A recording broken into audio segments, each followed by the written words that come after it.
he had power to give life unto the image of the beast, that the image of the beast should both speak and cause that as many as would not worship the image of the beast should be killed. And he caused all, both small and great, rich and poor, free and bond, to receive a mark in their right hand or in their foreheads, and that no man might buy or sell save he that had the mark or the name of the beast or the number of his name. Here is wisdom.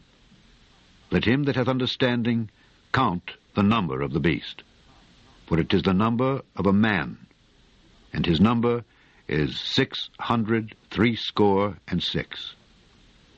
Using public transport, getting access to buildings and paying for coffee is now as simple as a touch of your hand. A microchip implanted beneath the skin gives people the same capabilities as dozens of cards and devices, and it's not as painful as you might think. What was once confined to science fiction movies... This may be a little uncomfortable. Just implanted a radium diode. They're the access codes to your drop spot. ...is now reality for some. I can pay, open doors and have my business card in there as well. These Aussies say they're being microchipped to simplify their lives. Which will connect to my work pass, which will allow me access to my office, to use the printer, to use the scanner. We won't need any ID cards, we won't need any PIN codes, access cards or anything, so we can live a much sort of freer life. The microchip is the size of a grain of rice and the procedure takes just 15 minutes. First, the area is sterilised, then the location marked. The chip is then placed inside a hollow needle and inserted underneath the skin. Data from your bank card, payment method, building swipe, LinkedIn profile or medical history is cloned onto the chip, which is implanted in the hand. Using the same technology as tap and pay cards, the chip can then be used to open security doors, pay for a coffee, use public transport and access information you've programmed onto the chip. This Perth body modification artists already embrace the trend. I have a business card on one I have just for funny images to load up on people's phones randomly, and one of them I use for being able to operate and open a door lock. We'll turn off the immobiliser. 32-year-old Joeltron has even built a motorbike which can be immobilised just by the touch of his hand. Easy as that. The microchip also has the potential to save lives. Personal medical data can be loaded onto the device like blood type and allergies and accessed in emergencies.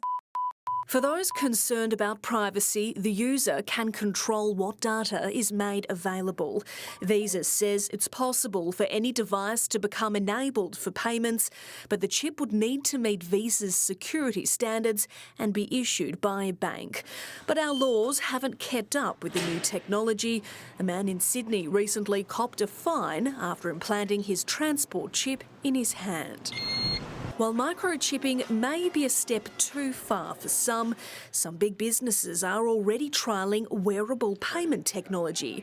Bankwest among those putting the information in wristbands, watches and key rings, with 400 volunteers testing the gadgets right now. So it has a chip in it, just like your bank card does, and you can go to a merchant terminal, buy your coffee, buy your drink and swipe the device. Microchipping costs around $300. Rebecca Johns, 9 News. And there followed another angel saying, Babylon is fallen, that great city, because she made all nations drink of the wine of the wrath of her fornication. And the third angel followed them, saying with a loud voice, If any man worship the beast and his image, and receive his mark in his forehead or in his hand, the same shall drink of the wine of the wrath of God, which is poured out without mixture into the cup of his indignation. And he shall be tormented with fire and brimstone in the presence of the holy angels and in the presence of the Lamb. And the smoke of their torment ascendeth up forever and ever. And they have no rest day or night, who worship the beast and his image, and whosoever receiveth the mark of his name.